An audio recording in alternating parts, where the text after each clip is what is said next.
Olá, você! Olá, minha gente! Bem-vindo às apresentações do programa Evangelho em Seu Lar, noite de terça-feira, 21 de outubro do ano de 2025. São exatamente um momento nosso diferenciado devido a um contratempo que tivemos com a questão do áudio. Então eu venho para registrar o programa dessa terça-feira. Vem conosco e te faremos bem? Vem! O fato é que tivemos um problema com o áudio no momento normal do programa, mas eu vou retornar e desenvolver o programa que era para apresentação nesta noite.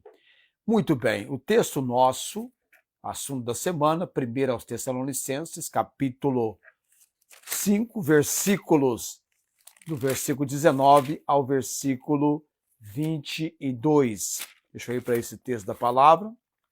Vou resumidamente fazer o que já havíamos documentado, mas por uma questão de áudio, eu venho então para reiterar nesse momento nas apresentações do programa Evangelho em Seu Lar. 1 aos Tessalonicenses, estou chegando lá, versículos 19 ao 22, na verdade, os versículos 16 a 22 fecham para nós as recomendações gerais do apóstolo Paulo. Num primeiro momento, um toque de alegria, dos versículos 16, 17 e 18. Dos versículos 19 ao 22, um toque de obediência, uma vida de obediência. E aí nós temos o versículo 19, não extingais o espírito, não apagueis o espírito, não desprezeis as profecias, examinai tudo, retende o bem, abstende-vos de toda a aparência do mal. Interessante que nós estamos estudando e chegando a uma precisa compreensão da importância de cada aspecto na carta que Paulo escreveu à igreja em Tessalônica. Nós temos entendido que o Espírito Santo, ele fala através da palavra de Deus. No momento, a palavra verbal, falada, oral. E no momento nosso, nós temos a Bíblia, de Gênesis ao Apocalipse. Esta é a palavra inspirada, revelada, iluminada pelo Espírito Santo. E ele usa essa palavra, a comunicação dele é feita pela palavra. Tanto é que a Bíblia, lá em Efésios capítulo 6, na instrumentalização, os instrumentos da armadura de Deus, uma das peças da armadura é o quê? A espada do Espírito. A espada do Espírito é a peça da armadura de Efésios capítulo 6, versículo 17. E essa espada do Espírito, ela corta dos dois lados, tá? Ela tem um corte dos dois lados. Por isso que a espada do Espírito ela é a palavra de Deus. É poderosa e mais penetrante do que espada alguma de dois gumes, que corta dos dois lados. O texto de Hebreus capítulo 4, versículo 12 diz, porque a palavra de Deus é viva e eficaz, e mais penetrante do que espada alguma de dois gumes, e penetra até a divisão da alma, do espírito. Opa, peraí. Aí você tem espírito, letra minúscula, porque é o nosso espírito. É o nosso espírito. O ser humano tem dividido em três partes: espírito, alma e corpo. e é poderosa porque a palavra de Deus é viva e eficaz e mais penetrando do que a espada alguma de dois gumes e penetra até a divisão da alma, do espírito, das juntas e medulas, corpo, e é apta para discernir os pensamentos e as intenções do coração. Isso é o que diz lá o texto de Hebreus capítulo 4, versículo 12. E essa palavra ela é espada do Espírito. Então, o Espírito Santo usa essa palavra. Ele fala, ele age através da palavra. No momento, a palavra oral, verbal. Quando o Novo Testamento estava sendo compilado, montado, eles tinham apenas as escrituras que compreendia o Velho Testamento. Escritura, lá em 2 Timóteo 3,15, para o jovem pregador Timóteo, o apóstolo Paulo chama este livro, as Escrituras, ou as Escrituras do Velho Testamento, de sagradas letras, e que desde a tua meninice sabes as sagradas letras que podem fazer-te sábio para a salvação pela fé que há em Cristo Jesus. E toda a Escritura de 2 Timóteo 3,16, referindo-se à palavra de Deus. E essa coletânea de livros que nós chamamos de Bíblia. E veja bem, então, desenvolvendo a compreensão, todos nós temos passado pela experiência de convivermos com a chegada de um recém-nascido, uma criancinha em casa. Imagine, já passou por essa experiência, você que é mãe, você que é pai, primeiro filho, os primeiros meses, vem aquela criancinha, bebezinho. Qual é o alimento dessa criancinha, desse bebê? Não é leite, né? Não é leite, só leite. E aí, então, período tomando leite para chegar no momento do alimento sólido, vai desenvolver. A criança, o bebezinho, toma só leite. Quando eu e você viemos ao conhecimento de Cristo Jesus como Senhor e Salvador, a Bíblia diz: se alguém está em Cristo, nova criatura é uma nova criação. E nós começamos o quê? É um novo nascimento. E você é aquele bebezinho na fé. E que é, espiritualmente falando, o que é que se dá para alguém que experimentou o novo nascimento? O texto de 1 Pedro responde para nós, o que é que se dá para o recém-nascido, espiritualmente falando? Desejai afetuosamente, como meninos novamente nascidos, o leite racional não falsificado, para que por ele vades crescendo. Começa com leite. Tem que ingerir esse leite espiritual, porque é o alimento de início do desenvolvimento da vida cristã. Mas veja bem, deixa eu pegar para você um outro texto, já já você vai entender onde eu quero chegar com essas aplicações que eu estou fazendo. Hebreus capítulo 5, versículos 12 ao versículo 14, é um texto que vai falar sobre uma negligência do conhecimento. Imagine você vai dar leite para a criança e ela vai desenvolver para chegar ao alimento sólido. Tem que haver um desenvolvimento. O texto aqui vai dizer o seguinte: porque devendo já ser mestres pelo tempo, ainda necessitais de que se vos torne a ensinar quais sejam os primeiros rudimentos das palavras de Deus, e vos haveis feito tais que necessitais de leite, e não de sólido mantimento. Veja bem, o versículo começa assim, porque devendo já ser mestres pelo tempo. Olha, deixe-me ressaltar para você, crescimento espiritual não se mede pelo calendário, tá? Não é porque o indivíduo tem 30 anos de conversão que é o equivalente ao desenvolvimento dele. Há princípios, mas aqui já deveriam ser mestres. Não desenvolveram, ainda precisavam de leite. Versículo 13 de Hebreus capítulo 5.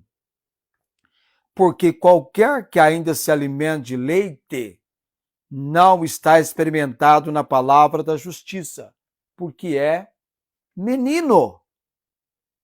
Isso.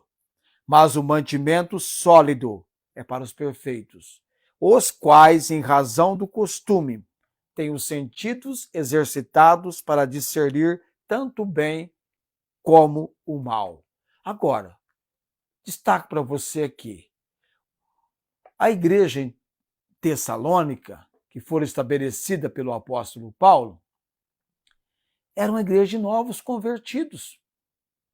Estavam iniciando a carreira da vida cristã. Precisavam de desenvolvimento. E Paulo coloca para eles aqui, não extingais o espírito, não apagueis o espírito. Por quê? O que acontece comigo, com você, quando nós invocamos Jesus como Senhor e Salvador? A Bíblia nos ensina, em 1 aos Coríntios, capítulo 12, à altura do versículo 14, porque todos nós fomos batizados em um espírito, formando um corpo, quer judeus, quer gregos, e todos temos bebido de um mesmo espírito. O Espírito Santo. Fomos batizados com o Espírito Santo. Somos templo do Espírito Santo. E o Espírito Santo vai comunicar-nos pela palavra, porque o primeiro princípio para o desenvolvimento, para o crescimento espiritual, eu vou falar mais sobre isso amanhã, é a palavra de Deus. O desenvolvimento, o crescimento espiritual é o leite da palavra de Deus.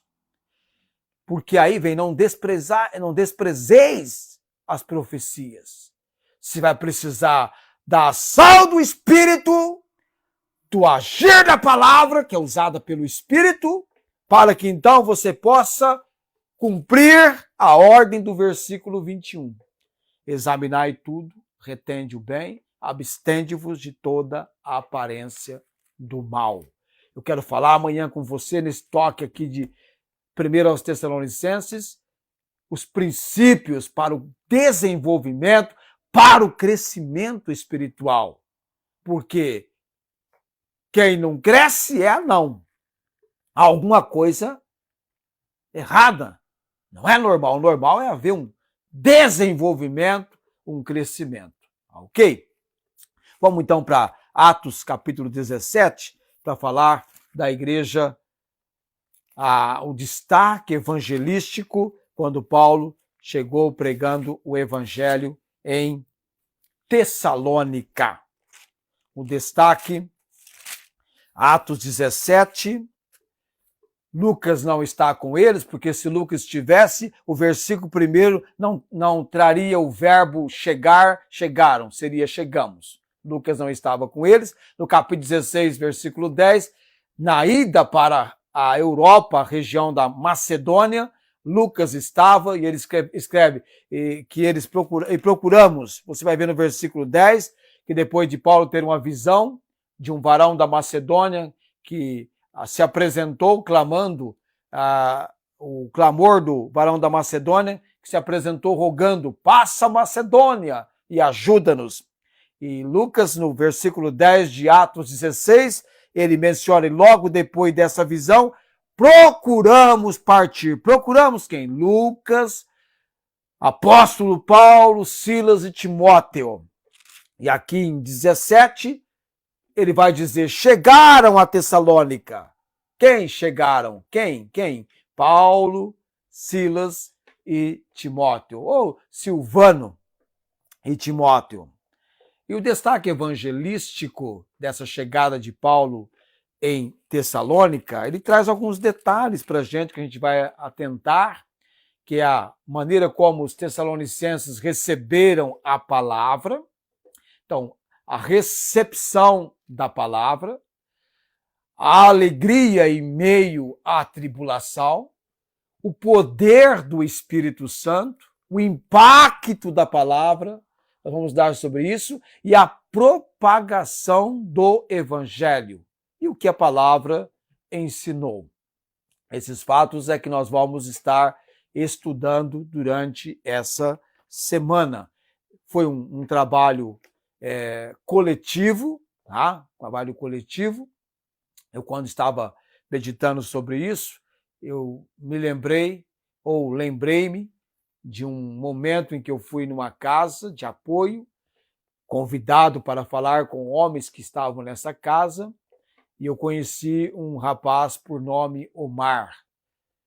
2 anos depois que eu estive nesse contato e falei da palavra e preguei o evangelho, este homem que na época tinha 48 anos, ele partiu para a eternidade.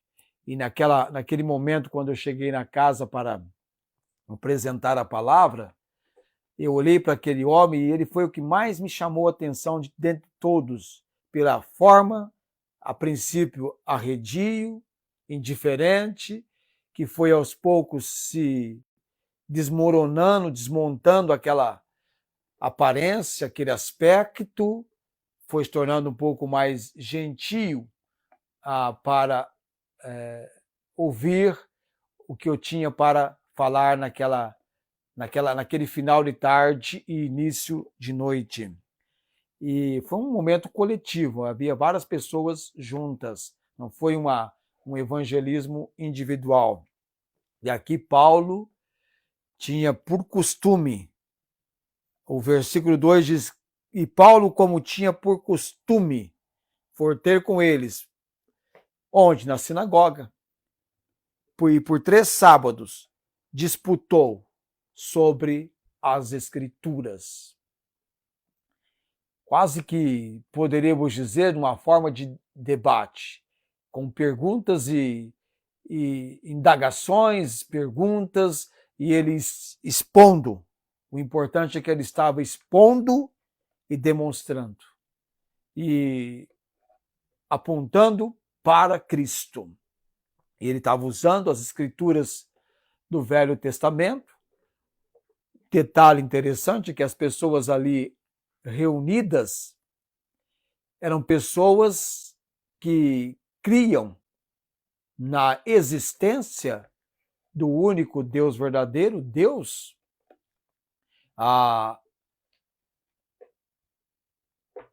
o Deus criador e sustentador de todas as coisas. Tanto é que essas pessoas frequentavam a sinagoga. Eles tinham recebido dos judeus um certo conhecimento através das escrituras do Velho Testamento sobre Deus. E havia com os judeus a promessa da vinda do Salvador, a vinda do Messias. E havia ali naquela sinagoga, até por ser uma cidade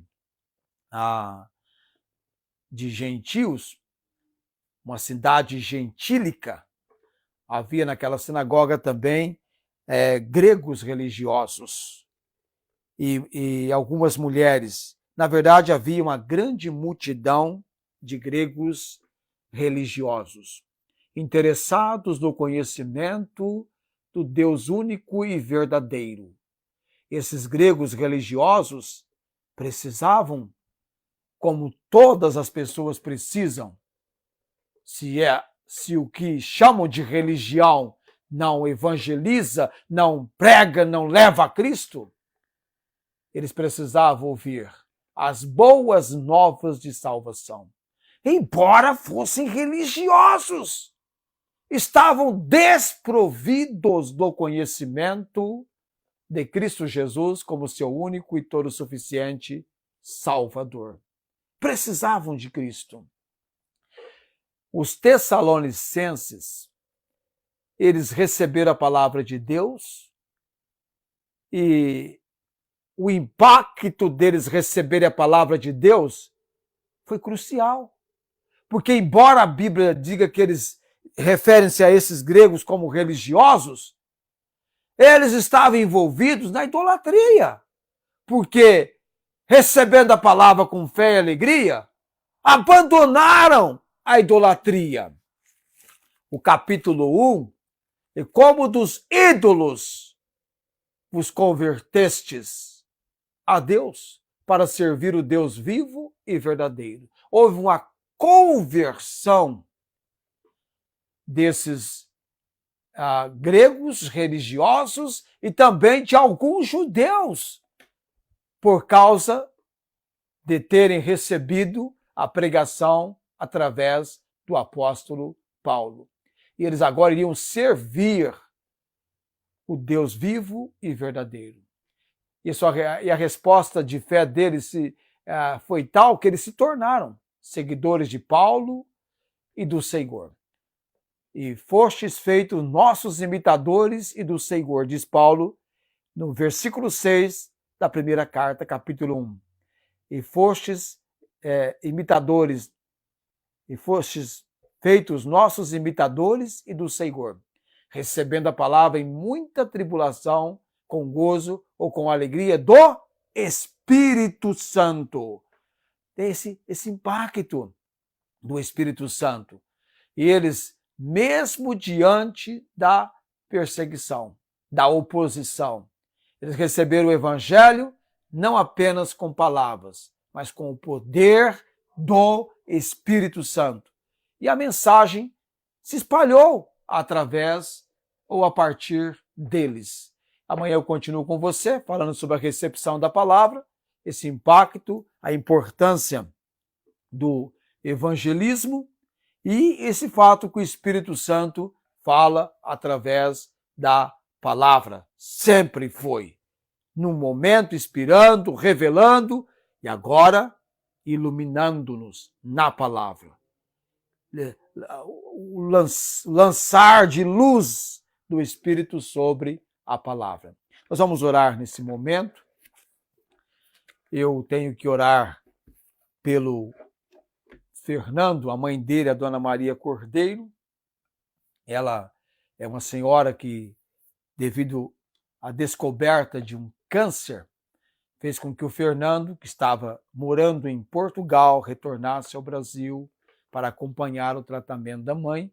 E eu alcancei amizade recentemente com o Fernando e estamos evangelizando e vamos orar por ele e pela mãe dele.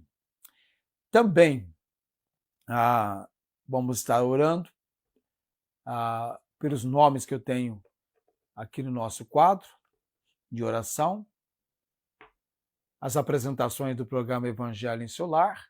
Às vezes nós temos contratempos devido a falhas, até mesmo humanas, e muitas vezes também do aparelho. Vamos orar nesse momento. Bendito Deus e Pai Celestial, dou graças ao Senhor por essa noite, ó Deus, por esse momento, Pai. Eu sei que o Senhor é o Deus do impossível e às vezes as coisas acontecem que fogem ao nosso controle, mas não ao controle do Senhor. Rogo a tua misericórdia, a tua graça, Pai, em cada transmissão do programa Evangelho em Seu Lar. Ó Deus, capacita-nos neste trabalho e usa-nos para a tua honra e tua glória. Oro pelo Fernando, Deus, um tanto abatido, comovido, padecimento da sua mãe. Cremos no agir do Senhor, Pai. Cremos na providência do Senhor. Ó Deus, eu oro pela dona Maria Cordeiro nessa noite, Deus. Põe a tua mão poderosa sobre ela e sobre o Fernando.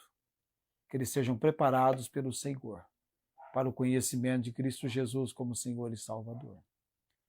Oro também, Deus bendito, Deus Altíssimo, pela cirurgia da irmã Inês, aguardando o sinal verde do Senhor.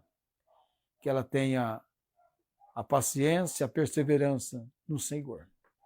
Oramos também, Pai, ó Deus Altíssimo, pela nossa igreja, o desenvolvimento da mesma, as pessoas que estão sendo alcançadas, que elas cheguem para participar conosco e juntos formemos um povo para a tua honra e tua glória. Por tudo, graças, Pai bendito, nessa noite, eu oro com gratidão, no nome de Jesus. Amém. O Senhor te abençoe e te guarde, o Senhor faça resplandecer o seu rosto sobre ti e tenha misericórdia de ti. O Senhor sobre ti levante o seu rosto e te dê a paz. Tenham todos uma ótima noite. Querendo Deus, amanhã estaremos com mais uma apresentação do programa O Evangelho em Seu Lar. Tenham todos uma ótima noite.